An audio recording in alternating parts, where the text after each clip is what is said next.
కూర్చోబెట్టి నా సినిమాలను ఎప్పుడు ఆపల. మీ అందరూ అభిమానించే ముఖ్యంగా ఆ రోజున చిరంజీవి గారిని, ప్రభాస్ గారిని, మహేష్ గారిని వాళ్ళ ముగ్గురిని నడిపించి, ఎక్కడో ఇంటి బయట ఆపించి నడిపించి కనీసం భోజనం కూడా పెట్టకుండా ప్రైవేట్ మీటింగ్ జరుగుతూ ఉంటే అసలు ఆ మీటింగ్ జగన్కి చిరంజీవి గారికి సంబంధం లేదు. జగన్కి మీరందరూ గుండెల్లో పెట్టుకున్న లక్షలాది మంది అభిమాన నాయకులు అంటే జగన్కి కుళ్ళు.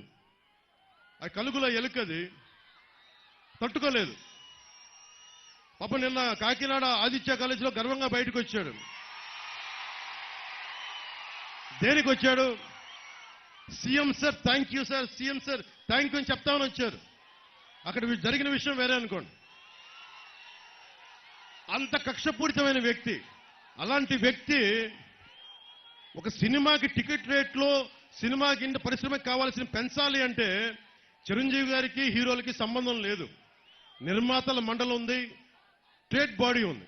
అలాంటి వాళ్ళందరినీ తీసుకొచ్చి ఒక సేడిస్టిక్ గా సీక్రెట్ కెమెరాలు పెట్టి అవి తీసి మైకులు పెట్టి పాపం వాళ్ళు మర్యాదపూర్వకంగా అడిగి, మరి మన సీఎం స్థాయి వ్యక్తి దగ్గరికి వచ్చినప్పుడు అగౌరవంగా మాట్లాడరు కదా. చిరంజీవి గారు అందరి తరఫున మాట్లాడితే ఆయన్ని కూడా అగౌరవపరిచిన వ్యక్తి. అజాత శత్రువు చిరంజీవి గారు. ఎవరి జోలికి వెళ్ళరు. ఎన్ని తిట్టండి ఆయన, ఎన్ని విమర్శించండి. నాకు తెలుసు కదా ఇంట్లో వాడిగా గుండె బాధపడదు. నాకు కూడా చెప్పరు ఈ రోజు దాకా.